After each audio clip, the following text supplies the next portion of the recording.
여러분 안녕하십니까. 경제현장 오늘 시작합니다. 지금 이 시각 국회에선 본회의가 열리고 있습니다. 김태년 더불어민주당 원내대표는 오늘 4차 재난지원금을 지급하기 위한 추가 경정 예산안을 반드시 처리하겠다고 밝혔습니다. 여야 간 이견이 너무 커서 어떻게 처리될지 관심인데요. 4.7 보궐선거는 2주 앞으로 다가왔죠. 박영선, 오세훈 후보의 현금선 복지 공약도 논란입니다. 현금 살포 공약, 그리고 재난지원금 적절성 여부 평가해 보겠습니다. 유튜브 실시간 댓글로 의견 남겨주시면 토론에 반영하겠습니다. 유튜브에서 경제현장 오늘을 치시면 됩니다.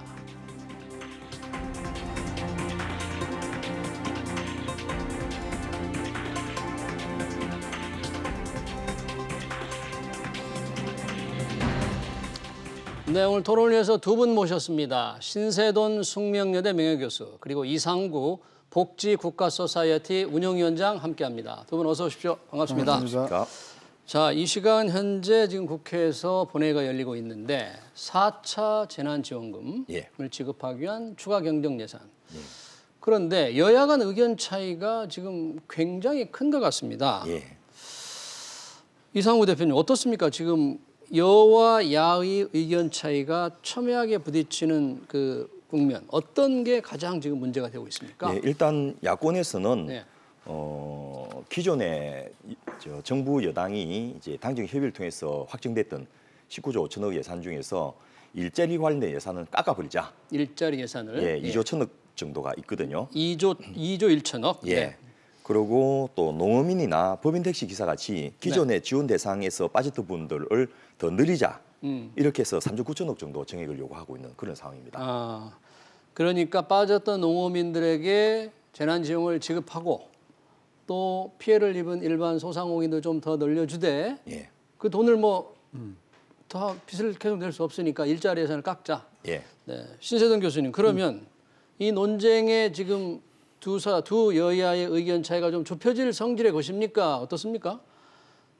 일단 제가 야당에 들어가 있질 않아서 속내가 뭔지는 모르겠지만 바깥에 있는 중립적인 사람의 입장에서 보면 이 4차 재난지원금이라는 것 자체가 선거를 앞둔 성격이 매우 농후하다는 거예요.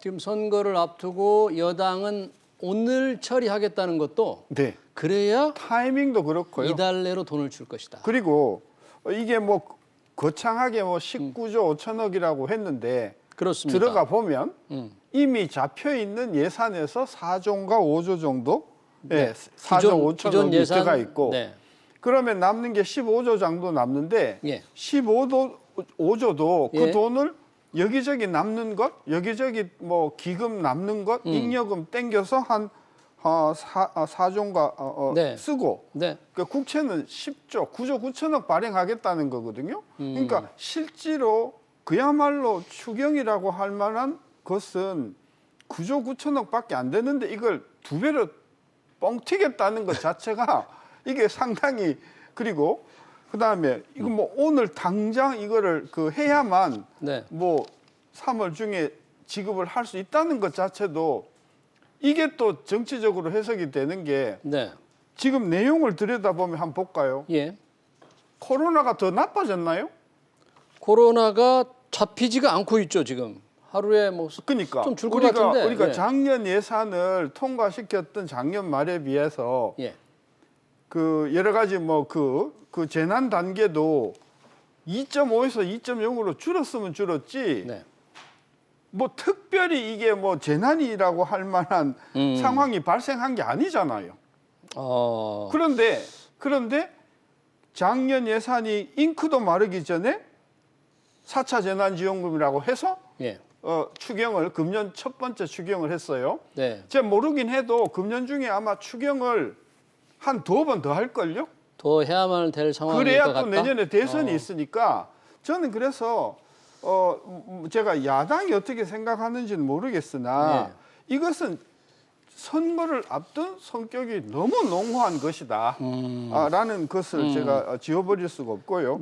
대부분이 보면 작년 예산에 잡혀있던 것 거기에 조금 더 얹는 것 그다음에 고용대책이라고 하는 것도 일자리 예산에 다 잡혀 있었던 것 새로운 게 있다고 하면 방역에 상당히 그 많은 돈을 이번에 투입했더라고요. 예. 백신 구매에다가 2조 7천억을 집어넣는데 네.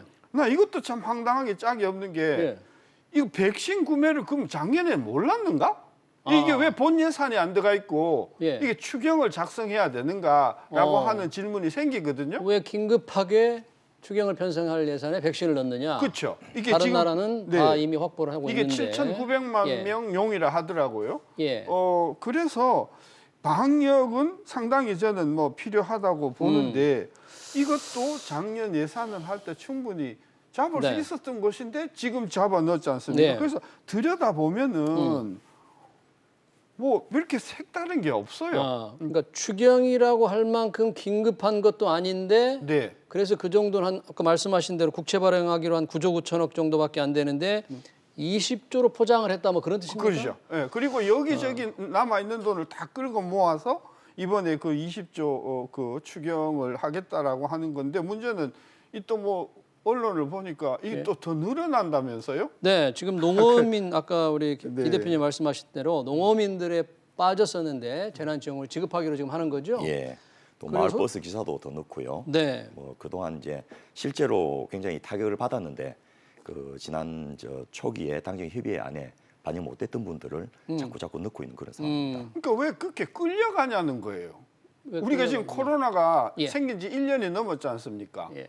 그러면 코로나로 인해서 당장 생계가 어려운 분들이 1년 전에 벌써 우리가 알 수 있었지 않습니까? 예. 버스가 됐든 특고가 됐든 뭐 택배 기사가 됐든 다 알 수 있었지 예. 않습니까? 예. 이거를 찔끔 선거가 있을 때마다 찔끔 거기다가 더 중요한 것은 문제가 생긴 지역에 아주 그야말로 그들이 좋아하는 선택과 집중을 하는 게 아니고 그냥 쫙 뿌려가지고 1인당 뭐 몇십만 원 이렇게 뿌리는 대책들이 그동안 많이 들어가 있지 않습니까? 요번에는 그래도 피해 업종에 조금 두텁게 하겠다는 취지는 담겨 있는 것 같아요. 담겨 예, 그거는 있는데. 교수님이 좀 잘못 알고 계시는 건데요. 네네 대표님 잠깐 예. 말씀 먼저 해주시죠. 예, 보편적 지원을 한 것은 4차 재난지원금 이번에 심의하고 있는 것까지 합쳐가지고 4번 중에서 한 번밖에 없었습니다. 한 번이라면 첫 번째요? 예, 첫 번째죠. 첫 번째 100만 원씩 나눠준 거. 그렇죠. 네. 그러고 왜 이제 본 예산에 반영 못했냐라고 말씀하셨지만은 네. 우리나라는 아마 OECD 국가들 중에서 재난지원금으로 이 코로나 대응을 위해서 예산 쓴 그 비율이 OECD 국가 중에서 가장 적은 나라입니다. 일본 같은 경우에 GDP 대비 44%를 썼고요. 미국이라든지 뭐 유럽 국가들은 20% 30%를 다 썼는데 우리나라는 작년 한 해 동안에 13점 몇 프로밖에 안 썼거든요. 그래서 사실은 기재부 입장에서 굉장히 잘한 거죠. 최대한 방어를 하다가 그 수요가 아주 급증하는 그런 부분을 이제 골라서 추경을 통해서 주다 보니까 어쨌든 전체 총량을 좀 줄일 예. 수 있는 부분이 있었고 예. 또 교수님께서 이제 그 순수하게 그 증액을 하거나 그 예. 국채를 발행한 것이 아니고 여러 군데를 끌어모았다 했던 네. 것도 이제 정부를 칭찬해 주신 이야기인데요. 정부로서는 불용한 자금이나 우선순위가 떨어진 것을 빼가지고 우선 급한 데 쓴다는 이런 부분을 한 거니까 이거는 비난할 것이 아니고 정부 여당이 굉장히 잘하고 있다라는 아니, 정부도 반영이 칭찬- 되고요. 칭찬을 마지막으로 그 선거를 앞두고 돈 뿌린다 이렇게 표현한 것은 지금- 우리 국민을 너무 무시하는 이 제사죠. 대표님 그런데 우리 유튜브에 지금 올라오는 댓글도 보면 짤막하게 선거 앞두고 또 사람 환심 사서 선거표 사려는 거 뻔히 보인다. 지적은 이런 지적들은 좀 있어요. 글쎄요, 네. 제가 알기로 촛불혁명을 만들어낸 대한민국 국민들이 네. 돈 몇 푼 준다고 마음에 없는 당을 찍고 이렇게 하는 나라는 아니고요. 그리고 이 예산이라는 게 여야 합의로 통과시키지 않습니까? 네. 예를 들면 그게 불안하고 억울하면 야당도 더 많이 얹어가지고 통과시켜서 내공이다 이렇게 주장하면 되는 거라서 그거는 아마 또 실제로 선거 관련해서 돈 받은 게 영향이 있었냐라는 여론조사에서도 별로 그거는 영향을 안 받았다라고 나오고 제가 있기 두 때문에 가지 꼭 지적을 그거는 해야겠어요. 일방적인 주장일 아니, 뿐이라고 제가 꼭 생각합니다. 지적을 해야겠습니다. 네, 뭐냐 심 하면 교수님. 불용 예산을 쓰는 거니까 정부를 칭찬해야 된다. 그 말씀은 전 도저히 제가 납득을 할 수가 없는 꼭 게. 부용 예산이라고는 하지는 않고 우선순위가 여러분들 예산을 낮은. 끌어모은 예. 거. 그러니까요. 예, 예. 그거를 저는 정부를 칭찬해. 그 돈이 있으면 세금 감면을 해주세요. 우리 지금 세금을 작년에 얼마나 많이 낸 줄 아십니까? 재작년에 비해서 작년에 세수가 얼마나 늘어났는지 아십니까? 세금을 그래서 깎아달라. 국민들이 내는 10,000원, 20,000원이 전부 백성의 피란 말입니다. 그런 거를 가지고 이렇게 한쪽에서는 쓰지도 않을 예산을 잡아가지고 남겨뒀다가 이렇게 쓴다는 것 자체가 저는 예산을 매우 잘못한 예. 것의 대표적인 것이라고 비판을 하지. 칭찬이 아니고 비판을 받아야 될 네, 거다라고 저는 지금 신 교수님. 그렇게 또 보는 그것도 것이고. 교수님이 팩트를 좀 잘못 알고 계신데요. 예, 예. 그동안 우리나라는 세금을 너무 적게 걷었기 때문에 GDP 대비로 조세 부담률이나 국민 부담률이 그냥 적은 게 아니고 5%씩 적습니다. 국민 부담률은 6.7% 적거든요. 그러니까 2,000조에 5%면 돈이 얼마입니까? 어마어마한 돈을 우리는 세금을 안 걷고 있는 그런 상황이고 그러다 보니까 그 GDP 대비 OECD 국가들 중에서 사회복지 지출이 OECD 평균의 반밖에 안 돼요. 우리가 수출은 7등, 경제 규모는 지금 10등인데 그럼 37개 중에서 상위 3분의 1에 속하거든요. 예. 그런데 사회복지 지출은 굉장히 적게 반밖에 안 쓰는 이런 나라이기 OECD 때문에 국가가 중에 조세 부담률이 높다든지 세금을 많이 걷었다든지 이런 것도 전혀 객관적인 사실이 아니라는 겁니다. 그러니까 OECD하고 비교를 자꾸 하시는데 네. 그러면 OECD 중에서 복지 지출이 큰 나라가 어떤 나라가 있습니까? 한두 나라만 이야기해 주십시오. 아니 우리나라를 빼고 나머지 나라는 전부 다 우리보다 더 특히 많습니다. 북유럽 얼마나 적은 나라가 한두 나라만 뭐, 좀 뭐 집어주세요. 제가 스웨덴, 예를 독일, 프랑스 다 스웨덴이 있습니다. 국방비를 전체 GDP에서 얼마 쓰시는 줄 아십니까? 스웨덴 국방비가 얼마 있을까요? 있습니까? 그러면 미국이 GDP 대비로 의료비를 몇 프로 쓰는지는 아십니까? 그러면 그럼 미국이 우리하고 똑같습니까? 자, 그러니까 자꾸 지금 OECD가 그러니까 다른 지금 기준은 OECD 따라가자고 주장하면서 규제 완화도 OECD만큼 하자고 저는 하면서 OECD 왜 따라가- 예산이나 사회복지 지출은 훨씬 적어야지 옳다고 이렇게 주장하시는지 자, 그 형평성에 대해서 이해를 하지 그러면 못하겠습니다. OECD보다도 우리가 지출이 적으면 정규 예산에 왜 반영을 하지 않고 선거를 앞두고 이렇게 하시죠? 선거를 앞두고도 하고 정규 예산도 하고 자꾸 늘어가는 추세고 그 적어도 민주정부 동안에는 굉장히 예산 증가율이 빨랐고 그다음에요. 국방비 증가율도 가장 그다음에 높은 시기가 촛불혁명 민주정부 이야기 하시는데요. 시기였습니다. 저도 촛불혁명에 참가한 사람이거든요. 예. 네. 고맙습니다. 예. 아니, 고마울 게 없어요. 많은 촛불혁명에 참가했던 100만 명의 국민들은 예. 지금 굉장히 배신감을 느끼고 있단 말이에요. 예. 고마워할 게 아니고요. 신 교수님, 이제 우리 정치적으로 조금 확산되는 거를 방향을 틀어서 이 추가 경제성 예산으로 조금 얘기해봐야 되겠는데 지금 논쟁 중에 하나가 2조 1,000억 원의 일자리 예산을 야당, 특히 추경호 의원 같은 경우는 다 깎자. 다른 쪽에서 늘어나니까 그런 주장이고 여당은 아니다. 더불어민주당은 다른 예산 늘리면서 동시에 더 하자. 국채를 더 결국 발행하자는데 이 일자리 예산 2조 1,000억 꼭 필요한 겁니까? 어떻습니까? 그렇습니다. 네. 두 가지로 일단 이 구분해 볼 수 있는데요. 일단 순증 예산은 예. 그 2조 1,000억 중에서 27자 그 일자리를 만든 게 27만 5천 개 일자리인데요. 예. 그 중에서 순준 예산으로 만드는 거는 14만 7천 명 정도인데요. 근데 요거는 뭐냐면 코로나 방역이나 백신 접종을 위해서 필요한 인력입니다.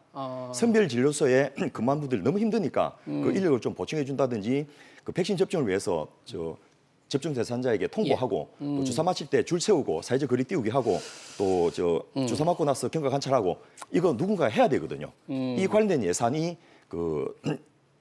신규 예산들입니다. 그래서 이게 이제 14만 7천 명의 일자리고요. 그다음에 나머지는 뭐냐면 기존의 일자리를 유지할 수 있기 위해서 고용유지 지원금이에요. 그러니까 특히 이제 청년 예산 같은 경우에는 청년 일자리 창출을 위해서 그렇습니다. 5,600억이 있던데. 예. 네. 이런 것들이 왜 중요하냐면 지금 그나마 그 신규 채용이 줄어들었는데 신규 채용을 전부 경력직만 하는 거예요. 그러니까 한 번도 채용돼가고 경력을 쌓아본 적이 없는 분들은 사회적 일자리, 공공부문 일자리를 통해서라도 경력을 좀 만들어야지 이런 기업들 채용하는데 대상이 될 수가 있거든요. 또 하나는 지금 이분들을 고용유지 지원금으로 고용을 안 해주면 잘려버리면 실직자가 되지 않습니까? 그러면 이분들을 긴급재난지원금으로 생계 지원해야 돼요. 돈이 더 들어갑니까? 그렇습니다. 돈이 더 들어가고 이 돈은 이렇게 한번 생계 지원을 받기 시작하면 이걸 탈출하기 싫어하거든요. 쭉 계속해서 하방 경직성을 가질 수 있기 때문에 지금 최대한 기업들에게 돈을 줘서라도 유지를 할 수 있도록 해달라.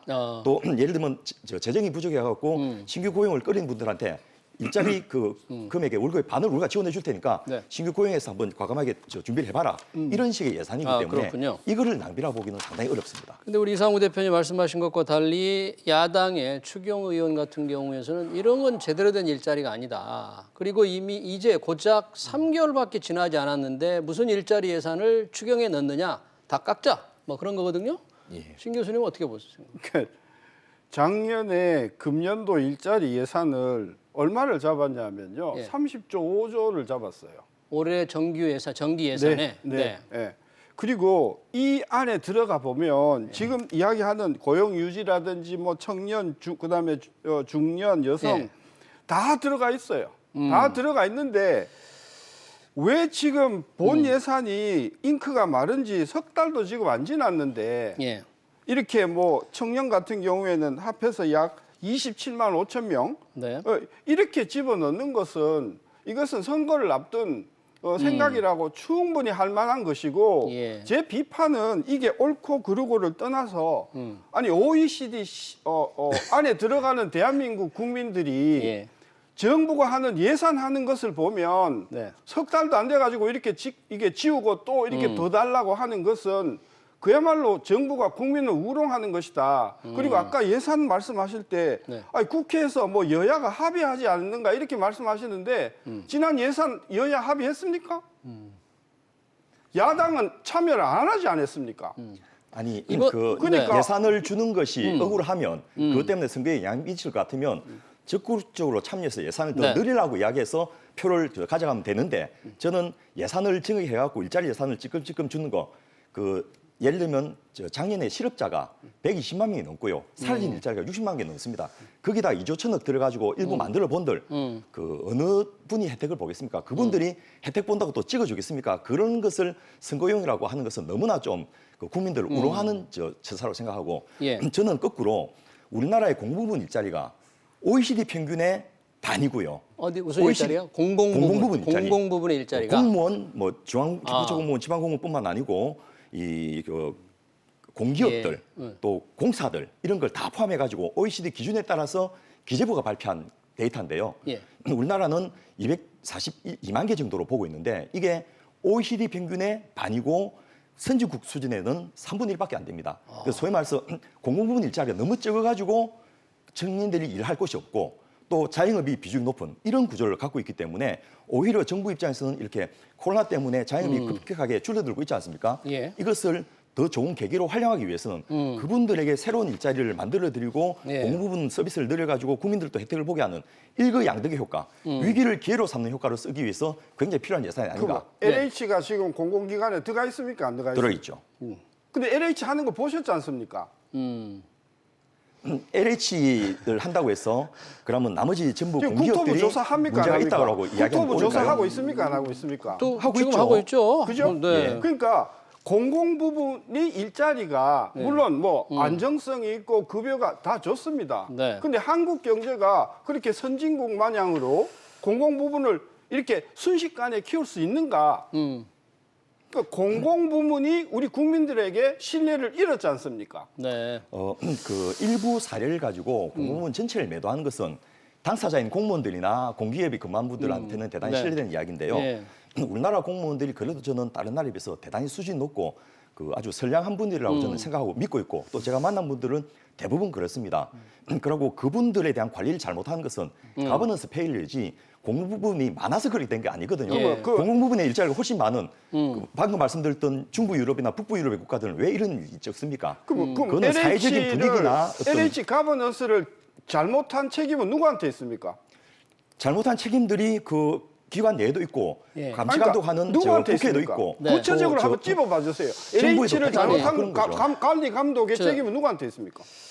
글쎄요, 직접적인 책임과 간접적인 책임 어느 것을 묻고 싶은 건지 묻고 아니 싶습니다. 제가 앵커의 직권으로 예. 토론의 물줄기를 바꾸겠습니다. 좋습니다. 좋습니다. 지금 상황에서 공공부분이 비대하냐 아니냐의 문제는 어느 선까지 공공부분을 유지하느냐, 의료를 과연 공공부분이냐 아니냐에 따라서 판단이 다를 수 있기 때문에 다음에 토론하기로 하고요. 자, 이 재난지원금도 논란이지만 우리가 서울시장 선거를 얘기하니까 서울시에서 얼마 전에 위기 극복 재난지원금이다 해서 총 1조 5천억 원은 구청과 함께 지원을 하고 5천억 원은 무이자로 대출하겠다. 자, 지금 재난지원금 중앙정부에서 하고 있는데 이 대표님 어떻게 보십니까? 서울시의 5천억 돈풀기 정책. 과연 피해 입은 사람을 두텁게 지원하기 위해 꼭 필요한 건지 아니면 오비락으로 선거를 앞둔 여당의 선거용인지 어떻게 봐야 될까요? 예, 일단 이 그 정책을 기획했던 예. 지금 서울시 행정부지사 같은 분은 정치하고 상관없는 분들이지 않습니까? 서정엽 시장 대행님. 예, 예. 그래서 뭐 서울시가 지금 시장도 없는 상태에서 정치적으로 이걸 했다라고 보기는 좀 어려울 것 같고요. 그리고 저는 이제 더 중요한 게 예. 지금같이 어려운 상황에서 그 서울시에서 뭐 융자 지원까지 포함해서 1조지 실제로는 그 시비는 3천억, 구비 2천억 해가지고 예. 그 현금 지원은 5천억밖에 안 되거든요. 예. 네, 기본적으로 저는 그 현금성 지원을 지방 정부 그의 기초든 광역이든 그쪽에서 하는 것은 저는 반대하는 입장입니다. 왜냐하면 지방자치단체마다 입장이 다르기 때문에 형평성이라는 측면에서 상당히 문제의 소지가 있을 수 있습니다. 사회복지 서비스는 지방정부에서 하는 게 맞는데 이 보편적 현금 지원 부분은 중앙정부에서 하는 게 옳다라고 생각하는데 예. 그럼에도 불구하고 지금 같은 그 극도의 위기 상황에서 지방정부가 할 수 있는 재정예를 모아가지고 지원해 준 것은 대단히 바람직한 일이다. 아, 그래요? 오히려 늦은 감이 있다. 하긴 지금 조은희 서초구청장도 야당인데 합의는 해줬더라고요. 이거 하는데 저는 반대를 할 줄 알았는데. 그 제가 예. 아까 무슨 그분이 서정엽 서울시장 대행. 네, 이 기자회견을 제가 읽어봤어요. 예. 뭐라고 했냐면 위기 극복 재난지원금이라고 했어요. 그렇습니다. 위기 극복 재난지원금, 그죠? 네. 근데 금년에 이미 8천억 저리융자가 금년에 이미 나왔었고요. 금년에 또 1조 5천억의 민생경제 옹기대책이라고 서울시에 나왔었어요. 금년에 나왔어요. 올해요? 네. 이번에 세 번째인가요? 세 그럼? 번째예요. 네. 왜 선거를 앞두고 이러죠? 그래서 네. 그리고 금액이 저는 우리 뭐 방송에서 여러 번 나왔지 않습니까? 네. 이번에 코로나 대책은 경제 피해로 제가 얼마라고 합니까? 이게 한 100조 정도 된다고 했어요. 그 100조 피해는 서울 지역의 거의 50조 이상의 피해다. 따라서 뭐 9조, 8조, 7조 찔끔찔끔 지원하는 것은 이게 효과가 없다. 이것을 네. 피해가 입은 중소기업, 그다음에 소상공인에게 집중적으로 실제로 좀 보탬이 되는 지원을 해야 된다고 제가 누차 강조를 했는데 그렇죠. 이번에 나온 게 얼마냐면요. 또 거창하게 1조를 잡았어요. 네. 근데 그중에서 5천억은 이자를 정부가, 시정부가 감면해 주는 거예요. 예, 예. 그죠? 그럼 실제로는 5천억인데 5천억이면 서울시 예산이 얼마인 줄 아십니까? 서울시 예산이 35조쯤 돼요. 네. 서울시의 복지 예산이 한 15조쯤 돼요. 복지 예산 15조. 네. 서울시 15조 복지 예산에 이번에 나온 3천억이면은 몇 퍼센트입니까? 예. 그래서 규모도 아주 작으면서 예. 규모도 아주 작으면서 많은 것 같이 부풀렸고 예. 그다음에 이게 소상공인에게 뭐 2,753억을 지원을 한다고 했는데 네. 제가 계산해 보니까 한 소상공인당 100만 원? 네. 150만 원? 네, 지금 서울시 그 위기 극복 재난 지원금은 집합 금지 제한 업종 중앙정부가 하는 것처럼 최대 150만 원 그렇습니다. 활력 자금으로 주겠다. 그러니까 중앙정부 정부가 받아도 추가로 준다는 추가로 거예요. 주는 것이죠. 뭐 안 주는 것보다야 뭐 낫지만 제가 다녀본 소상공인들 제가 물어보면 여태껏 중앙정부든 지방정부든 도와준 게 이게 실제로는 거의 한 달 내지 두 달 임대료도 안 되는데 우리가 지금 코로나 때문에 아픈 것은 지금 거의 1년 이상 되어 가서 심리적으로 붕괴가 되고 있는 이런 상황인데 정치권들은 자꾸 이걸 찔끔 주면서 사람을 굉장히 그 희망 고문을 한다는 거예요. 저는 그래서 이 부분도 저는 교수님의 생각에 참 동의를 하는데요. 교수님이 보수적으로 지원금 주는 걸 반대할 줄 알았더니 너무 적게 준다고 비난을 하시니까 제가 몸둘 바를 모르겠습니다. 그래서 서울시가 지금 올해 2021년 예산은 40조가 좀 넘거든요. 근데 그 중에서 뭐 이번에도 추경에서도 상당 부분이 이제 소상공인과 자영업자 지원으로 그 채워져 있기 때문에 교수님 말대로 액수가 적은 것은 문제가 맞습니다. 그래서 좀 더 과감하게 실제로 도움이 될 수 있도록 줘야 되는 건 맞는데 또 아직도 여전히 그 동의 안 한 분도 있기 때문에 네. 그 또 지금 현재 서울시장도 없는 상황에서 아마 저 네. 업무 대행 정도는 이 정도가 할 수 있는 최대한이 아닌가 싶고 네. 신규로 이제 시장님이 취임되면 교수님 말씀하신 대로 좀 더 과감하게 실질적인 지원될 수 있도록 했으면 한 바람이 예, 뭐 있습니다. 과감하게 해줄 수 있으면 좋을 텐데 뭐 지금 저 유튜브 댓글을 보니까 뭐 코로나로 좀 특수 상황이라는 걸 이해를 해야 된다는 주장도 있고 아까 앞에서 얘기한 일자리 창출 그래서 대학 졸업도 미루고 시급 받아가면서 알바만 전전한다 뭐 이런 비판적인 얘기도 있는데요. 서울시 얘기 나왔으니까 서울시장 후보들의 선거 공약 우리가 마지막 파트로 한번 토론해보고 싶은데 박영선 후보와 오세훈 후보 여러 공약이 있지만 대표적인 거 하나만 해보겠습니다. 박영선 후보는 1인당 10만 원씩 지급하자. 그리고 오세훈 후보는 이거 좀 어려운 말 같은데 안심소득인데요. 중위소득 미달 가구에 안심소득을 지원하자. 신 교수님 약간 비판적 같은 거 먼저 물어볼까요? 박영선 후보의 1인당 10만 원 어떻게 생각하세요? 이게 이제 전형적으로 요즘 논란이 되는 뭐 기본소득 개념에 가까운 건데, 네. 뭐 저는 이재명 경기지사의 저는 복사판 아니냐 이제 이런 생각이 들고 1인당 10만 원에 서울 시민 1,000만 명이면 한 1조 정도 되는 1조 돈이거든요. 정도? 네. 그러면 이 돈 있으면 아까 우리가 이야기하는 그 위기 극복 재난지원금 서울시 예산은 3천억밖에 안 들어가니까 네. 이거 3배 정도 더 줄 수 있는 돈이거든요. 저는 그래서 이게 또 물론 선거를 앞두고 하는 건 충분히 저는 이해는 됩니다만은 저는 전혀 현장에서는 서울 시민들이 10만 원씩 드린다고 박영선 후보에 대한 지지율이 몇 퍼센트 올라갈까요? 저는 0.01% 올라갈동 말동하고요. 오히려 많은 그거는 좀 지켜봐야 될 것 같습니다. 그러니까, 이 약속을 지켜봅시다. 어떻게 그렇게 생각하는 사람도 있지만 뭐 좋게 생각하는 사람도 있으니까. 있는데 저는 서울 시민의 수준이 대한민국의 어떤 그런 전체 평균 수준보다도 높다고 한다고 하면 이 정도 1인당 10만 원 주는 것을 가지고 예. 상당히 그 감동을 받을 저는 유권자는 얼마나 될까 저는 네. 대단히 저는 이상우 대표님께는 오세훈 후보가 얘기한 안심소득이다. 예. 이게 이제 이른바 기본소득제도의 우파 버전이다. 뭐 이렇게 해석이 되고 중위소득에 미달한 금액의 절반을 서울시가 주겠다는 거네요. 아이디어는 어떻게 이게 평가가 되고 있습니까? 먼저 이 서 교수님께서 네. 10만 원씩 줄 게 아니고 네, 큰 돈으로 박영선 모아서 후보. 줘야 된다라는 네. 말에 저도 굉장히 동의를 하고요. 뭐 그럼에도 불구하고 이건 재난지원금이라기보다는 네. 코로나 극복을 위한 격려금이라는 의미입니다. 소위 말해서 이거는 격려금? 재난지원이 아니고 예. 그 내수 진작을 위해서 그 가처분 소득을 이전 소득으로 주겠다는 이런 의미고 예. 또 마침 서울시에서 시장님이 구리대에 계셔갖고 못 썼던 돈 또 코로나 때문에 행사가 취소되고 그 불용으로 처리된 돈 이런 돈들이 한 1조 3천억이 있으니까 예. 이번에 3천억 추경으로 하고 나머지 1조 가지고 그 위로금으로 1인당 10만 정도를 주자라는 의견이어서 예. 뭐 국민들에게 그 큰 돈만 안 되지만 희망을 좀 줄 수는 있고 격려금으로? 지난번 1차 재난지원금에서 내수 진작 효과가 105% 내지 110% 나왔다는 이런 연구 보고도 있기 때문에 예. 그런 의미에서는 상당히 의미가 있지 않겠나 싶은데요. 예. 그보다 더 중요한 것은 오세훈 후보의 안심소득 공약입니다. 안심소득. 네. 예, 이게 드디어 뭐 올 것이 왔구나라는 생각이 들면서요. 무슨 뜻입니까? 그게? 예, 뭐냐면 이게 제대로 된 기본소득입니다.